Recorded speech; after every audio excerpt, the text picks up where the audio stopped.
Good morning mga ka-realtor, another house, another day. So, pwede bang bigyan ng mana ang anak ng edad ng 18 years old? Oo, pwedeng bigyan ng mana ang anak ng 18 years old sa batas ng Pilipinas. Ang taong 18 years old ay legal na age na, kaya may karapatan na siyang tumanggap ng mana o ari-arian mula sa magulang o kamag-anak sa pamagitan ng number 1, pamana sa pamagitan ng last will. Number 2, pamana sa pamagitan ng batas kapag walang testamento.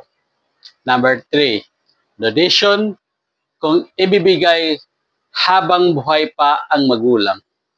Importanteng paalala, kung may bilang tagapagmana, halimbawa kapatid, anak, kailangang sundin ang legit time o party ng mana na nakalalaan sa bawat compulsory or heirs.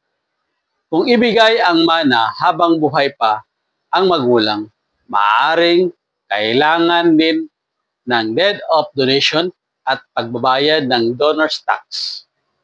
Kapag hindi pa tapos ang estate o settlement, kailangang isama ang pangalan ng 18-year-old na anak sa proseso.